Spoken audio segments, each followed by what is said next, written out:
And I should mention a couple things about the Native experience. So one is,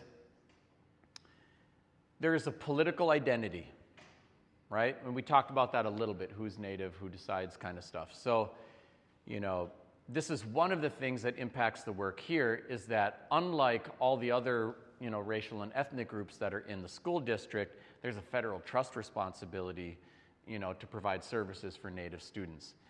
It's a unique political status, and there are funds designated to meet the federal trust responsibility, and this stuff impacts the work. So humans are not fractions, we are layers of things. So all of us, regardless of political identity, Native, not Native, we also have genders and gender identities, and we also have racial attributes and things like that. So Native is a political identity. It's also kind of a racial category. We don't have a choice over how we get othered by others. So it's not like, and sometimes Native people say, we're not a race, we're a distinct political entity, and they're trying to emphasize this political dimension. But we do have this racial experience too, where being brown in America means certain things. Like, I go walking through the parking lot at Walmart, and sometimes someone's sitting in the car and they're like, clunk, clunk, and lock the door. And I'm like, oh, I'm like the least likely person to be dangerous that you will ever meet. Haven't even been in a fight since the 7th grade. Come on. To me, it's silly, but to them, they're genuinely scared, right? Again, from the saber-toothed tiger and cave bear days, we didn't have time to get to know everybody, or to get to know the saber-toothed tiger, right? Looks to be about 350 pounds, rather large, sharp canines, seems to be threatening. Probably the most logical thing to do is run. No, you take one look and you're like, run! So we are hardwired to snap judgment. Within seconds, we know if somebody's okay, not okay. Doesn't mean we get it right, but we're making those kind of judgments. So we have to work against some of that programming, which kept humans alive for a long time, to make sure that we're not exhibiting implicit bias or explicit bias. And then the programming also programs us, like the stories that you all were talking about, for the bias. Yeah, so there's a lot of stuff to navigate. All right, so my wife and I experience the world differently. Feels like yesterday. Well, it doesn't look like yesterday anymore. But we both live in the rural Northland. We both like to go for a run. When I go for a run, I'm like, the sun is shining, the birds are singing, this is awesome.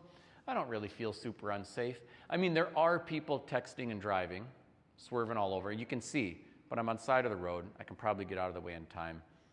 Navigable, acceptable risk.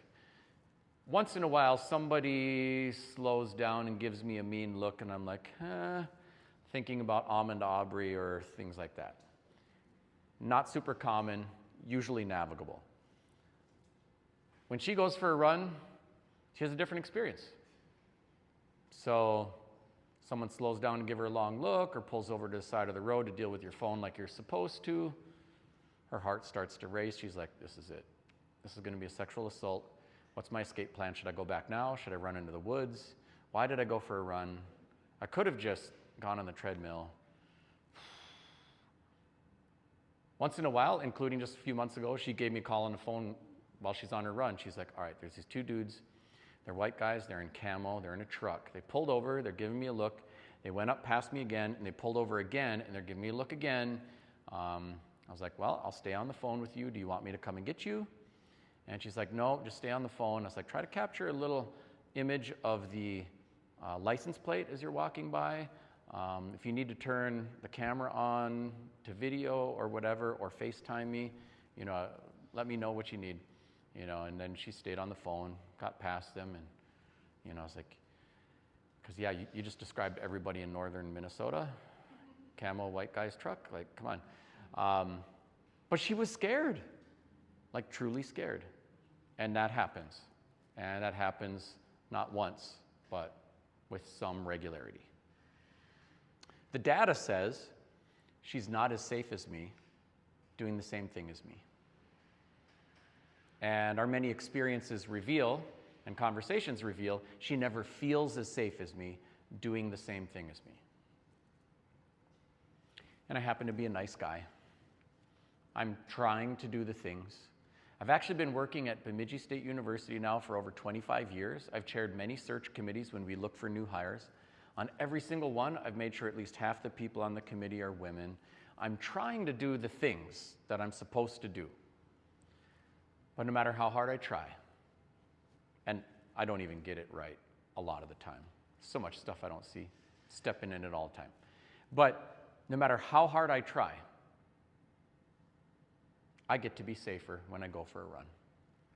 And if I am oblivious to my higher level of safety, and just like the birds are singing and the sun is shining and this is awesome, there's no punishment for me for not seeing what she goes through. It's just a normal day for me, right? There's no flashing signs. You just experienced no gender bias on your run, enjoy the day. No, it's just normal. Now, when we get into cars, roles reverse. So she can be cruising 43 and a 30, let's be honest. That's how she rolls, bringing kids to school. Cop on the corners like this, which means, lady, keep it down. Right? And she has never been pulled over and never had a citation in all her years. I'm a fuddy-duddy professor dude. I'm usually wearing my nerd glasses when I drive, right here. And I've been pulled over 40 times, 40. Now, I can't say I didn't ask for it once in a while when I was younger. But usually, that is not the case. I was pulled over twice in the past couple of years for no seatbelt, while wearing a seatbelt, in the broad daylight. And I'm like, officer, I am wearing a seatbelt. You can see the seatbelt now. Oh, you are now. How do you answer that, We have a big, beautiful blended family, and the first camping trip, I got a bunch of kids in the car and get pulled over. And so the cop, comes up, license, registration. I've got it on the visor above, and I hand it to him. And he keeps asking me all these extra questions about my name and who owns the car. I'm thinking, is it hard to believe that I own a late model Honda, And then he says, get out. And I'm thinking, well, I have a constitutional protection from unreasonable searches and seizures. There's no probable cause.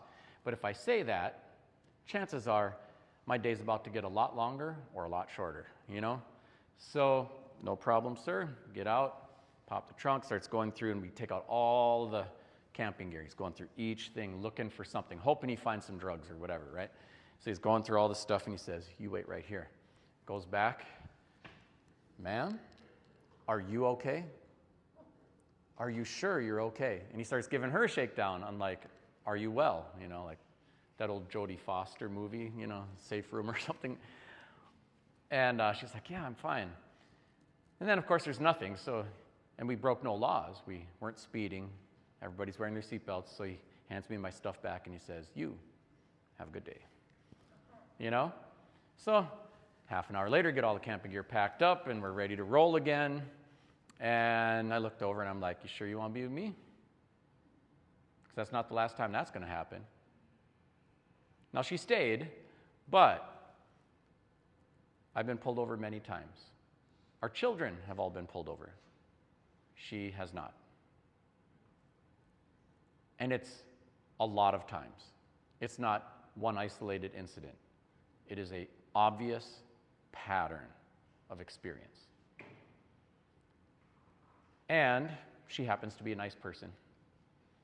She's trying to do the things. But whether she likes it or not, she gets to be safer when she goes for a drive. Whether she likes it or not, she gets to be safer in a police encounter. And there's no flashing sign that says, you were just not racially profiled today. Have a good one. It just feels normal.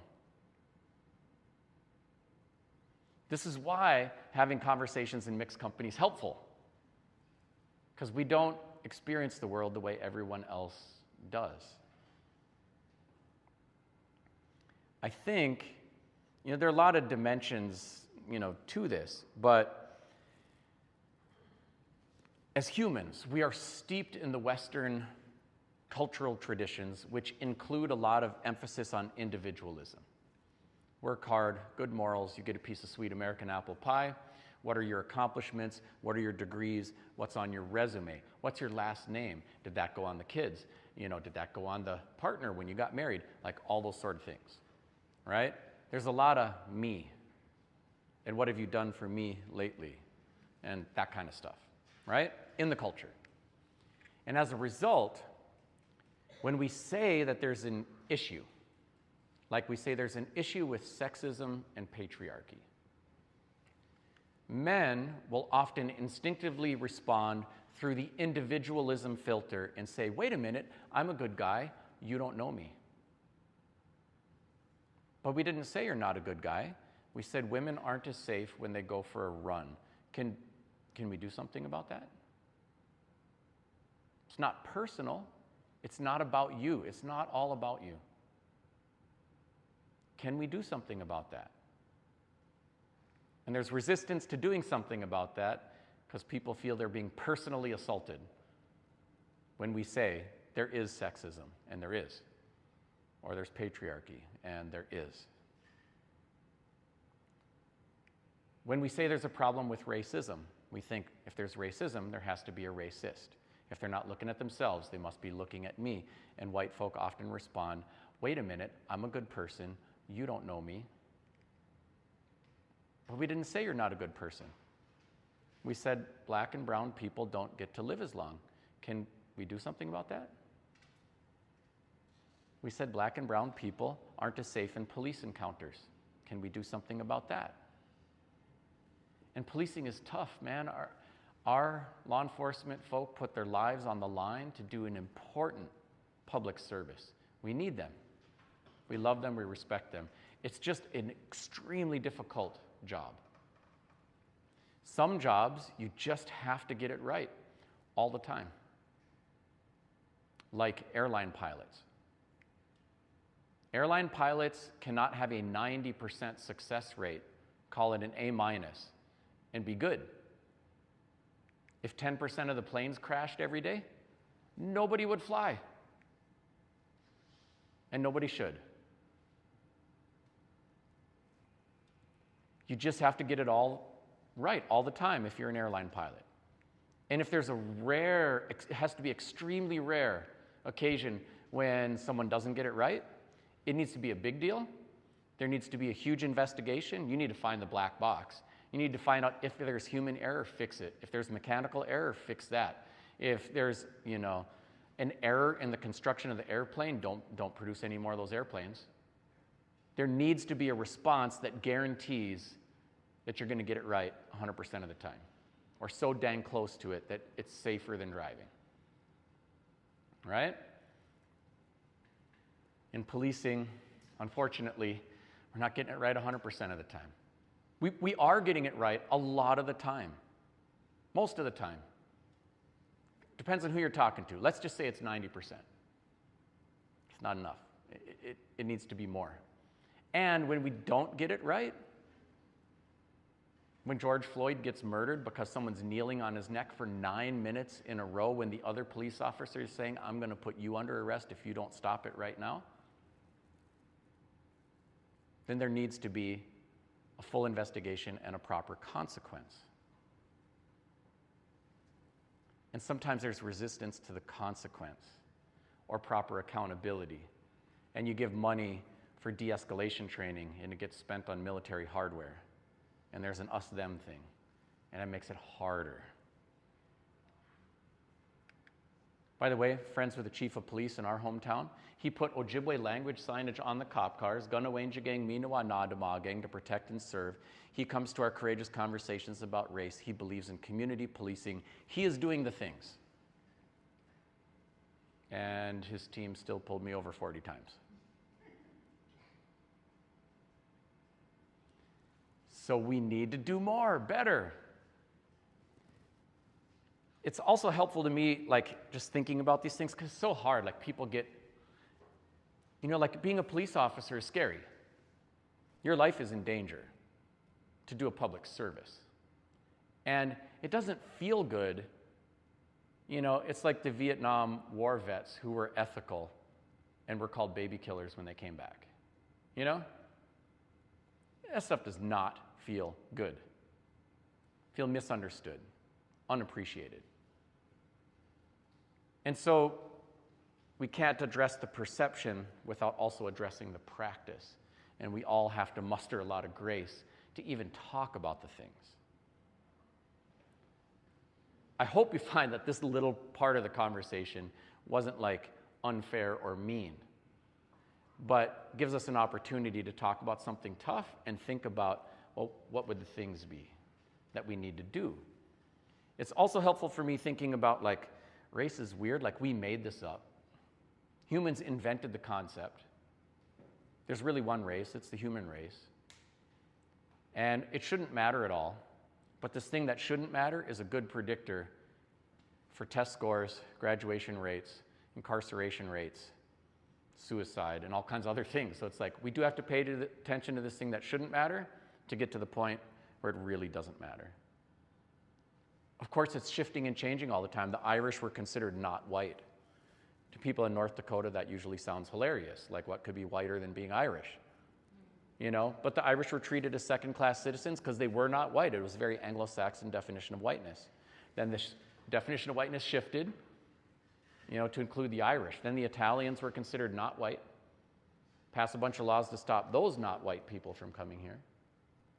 And then the definition shifted again to include the Italians. As we speak, the Latino population is being split, and some are being folded into whiteness. And some are black and some are brown. It's all shifting right now, in part because we're shifting it from a racial to an ethnic category, among other things that preserves a white racial majority for a time and our racial caste system. That's all going on right now. Weird. So this thing that we made up, it operates at the micro level. That's what most people think of. Individual acts. Somebody uses a bad word, somebody treats somebody with bias or malintent. That's the easiest to see and identify. It ranges from low level, implicit bias to explicit. But there's also a meso level. That's like policies, procedures, programs, systemic things. And then there's also like a macro level, smog. We're all breathing it. So like the gender smog includes, my wife and I go out to eat. 85% of the time, they give me the bill. Might not seem like a big privilege, but the privilege includes assumptions about who calls the shots. We have these sexist sayings like who wears the pants in the house, that kind of stuff. And you get treated differently based upon the assumptions, right? By the way, we all have to check ourselves on all the things. So I would say about 75% of the time or more, our servers are women. Right? So the sexism can appear in all groups, men, women, everything else. Anti-Indigenous can appear in all groups, including Indigenous. Anti-Black can appear in all groups, including Black. Just because you're part of a group, you may be a little more sensitive to some of the things. Like women may be more sensitive to issues of gender discrimination in the workplace, even if they're still plunking the bill down to the man 85% of the time. Right? So we all still have to check ourselves and check the things, because that macro smog we're all breathing affects everybody, and the systems, policies, procedures, and rules do too. Often, those are the places where we can see the biggest gains with dealing with the things. Like this is from 10 years ago, but this is a native foster kid in the system going to school. The school had a rule that said boys need a haircut above the collar. By the way, across the U.S. Bible Belt, there are a lot of public schools with a short hair rule for boys. Right? Texas right next to Oklahoma. Oklahoma home to lots of natives. Lots of natives have long hair. It's part of identity for boys as well as culture, lots of things. Right? So it's a problem. And the foster parents are like, but this is a foster kid. In his particular tribe, they only cut their hair if there's been a death in the family. He's a young kid. He just got removed from his parents. If we cut off his hair, he might think his parents died. This could cause him trauma. So the school's like, okay, if you can prove that he's an enrolled member of a federally recognized tribe and authenticate that this is an important part of his religion, we can try to use the religion issue to see if we can get a variance from the school board, which they did, and off goes the kid into the system. The point is, there probably was not somebody there saying, how can we be mean to natives? What we usually look for, malintent, you know? Probably they're just thinking it's normal for boys to have short hair. This is the Bible Belt. Or they're thinking it's hot and, we don't appropriate enough money to have air conditioners. Or we had problems with bullying, and if all the boys have short hair, it's one less thing to bully each other over. They're probably thinking something positive. But a lot of times, injuries are caused not simply by malintent, but we have to look at the effects. This had a racially predictable impact, even though it didn't have a racial intent. So here's a place where we could look at the rule and say, okay, there is a racial impact. What can we do to make sure we don't have a racially predictable impact, and maybe a simple rule change or whatever would be appropriate? All right? It's just an example of here's where it's good to comb through school policies, procedures, protocols, things like that. It's also a good place to look at our hiring practices. Are we doing everything we can do to get Native people on the team and in all of the positions of power? Of course, we have a breakdown in the pipeline of Native people finishing high school and going to college and getting teaching degrees and tracking to the professions. Like, there aren't enough Natives to hire for all the things we'd like to hire them for, but are we doing all we can do? And are we addressing this pipeline? And are we tending to school culture and climate? And is it obvious there are Native kids here, not just looking at the humans in the hallway, but what we're teaching, the art on the walls, the whatever. Famous picture you've probably seen at some point in your journey.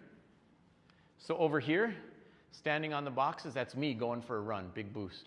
My wife down in the pit. Or flip context, there's my wife going for a drive, there's me. Equality says, treat everybody the same. Doesn't always address the fact that not everybody can see this game, not everyone can play, not everyone can be equally compensated for the effort. Equity approach says treat people differently based on different circumstances so everyone can engage, but it doesn't address the systemic barrier. The fence is still there. So a justice-based approach says let's remove the systemic barriers and you don't have to worry about different types of boosts and things like that.